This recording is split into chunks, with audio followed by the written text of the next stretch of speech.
Assalamualaikum warahmatullahi wabarakatuh. Halo teman-teman, perkenalkan nama saya Herbayu Alfiandi Surya Laksono dari Program Studi Pendidikan Kimia UIN Sunan Kalijaga, Yogyakarta. Di sini saya akan mempresentasikan tugas peradaban Islam tentang dinasti Tuluniyah. Dinasti Tuluniyah adalah dinasti bebas pertama yang memerintah Mesir Islam. Mereka memerintah Mesir dan juga Suriah sejak tahun 868 Masehi. Ketika mereka melepaskan diri dari kekuasaan terpusat ke Khalifahan Abbasiyah yang memerintah khilafah Islam pada waktu itu, dinasti ini bertahan hingga tahun 905 Masehi ketika Abbasiyah mengembalikan kekuasaan Tuluniyah ke dalam kuasa mereka. Sejarah singkat mengenai dinasti Tuluniyah.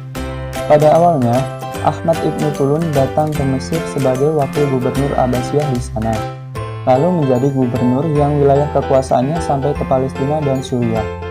Tahun 868 Masehi, Ibnu Tulun dikirim ke Mesir sebagai wakil wali. Karena ia bekerja secara efisien, populer, dan bersedia tinggal di Mesir, maka para gubernur Mesir berikutnya tidak menggantikannya. Pada tahun ini, ia resmi diangkat oleh Khilafah Al-Mu'tas sebagai wali Mesir.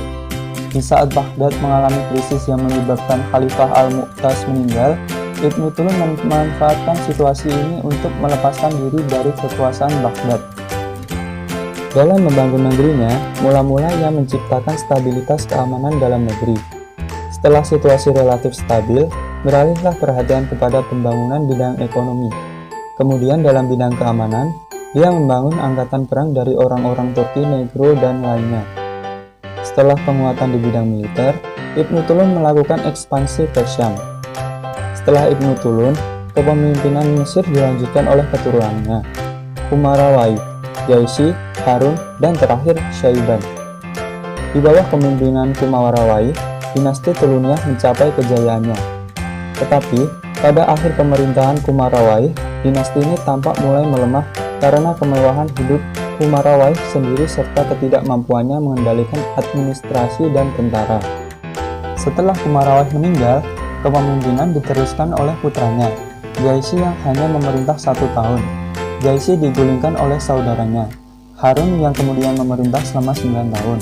Kemudian Harun tewas ketika meletus pemberontakan di Mesir.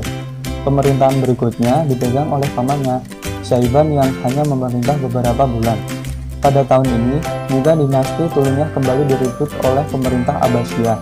Setelah ditaklukkan, dinasti Tuluniyah jatuh dan hancur. Peninggalan dinasti Tuluniyah. Peninggalan yang pertama adalah Masjid Jami. Masjid ini dinamakan Masjid Ahmad Ibnu Tulun, nisbah kepada pendirinya yaitu Ahmad Ibnu Tulun. Pembangunan Masjid Ahmad Ibnu Tulun dimulai tahun 876 Masehi dan selesai pada tahun 879 Masehi. Masjid yang terletak di kaki Bukit Jabal Yaskur diyakini masyarakat Mesir sebagai masjid yang penuh berkah karena dapat melakukan segala aktivitas keagamaan di dalamnya. Bisa dikatakan, masjid ini merupakan salah satu peninggalan orisinil terpenting peradaban Arab Islam di Mesir. Berikut ini adalah penampakan Masjid Ahmad Ibnu Tulun.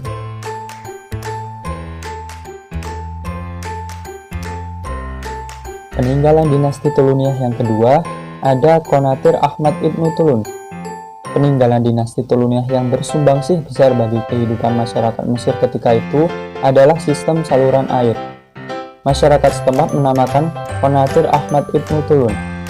Saluran ini terletak di daerah tenggara kawasan Al-Qotoi. Peninggalan selanjutnya ada klinik kesehatan. Warisan lain dari dinasti Tuluniyah adalah Al-Maristan atau Al-Bimaristan yang merupakan nama bagi sebuah bangunan yang berfungsi sebagai bagian klinik atau balai pengobatan umum bagi masyarakat non-militer dan budak yang sakit. Kemajuan dinasti Tuluniyah. Yang pertama, berhasil membawa Mesir kepada kemajuan, sehingga Mesir menjadi pusat kebudayaan Islam yang dikunjungi para ilmuwan dari pelosok dunia Islam. Yang kedua, dalam bidang arsitektur, telah meninggalkan bangunan Masjid Ahmad Ibnu Tulun yang bercorak Irak. Menaranya merupakan menara tertua di Mesir. Bangunan lain adalah Istana Kumarawai dengan memakai balairung dan dinding emas. Istana ini berada di tengah-tengah kebun yang penuh dengan tumbuh-tumbuhan yang harum dan dilengkapi dengan kebun binatang. Kemajuan dinasti Tuluniyah yang ketiga dalam bidang kesehatan.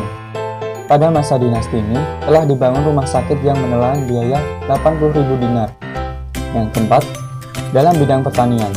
Perbaikan air di Pulau Raudah yang pertama kali dibangun pada tahun 716 Masehi.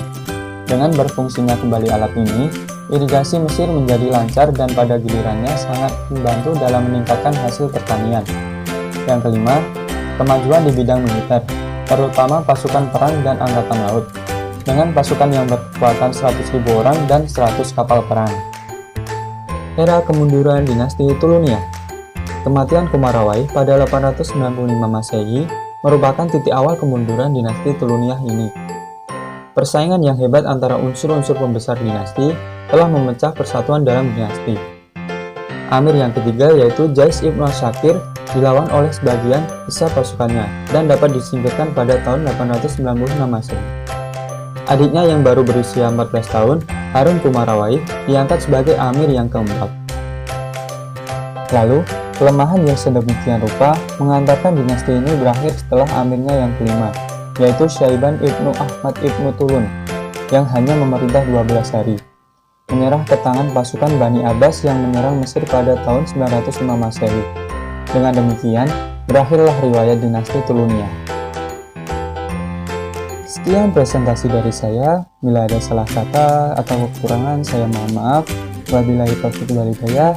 Wassalamualaikum warahmatullahi wabarakatuh.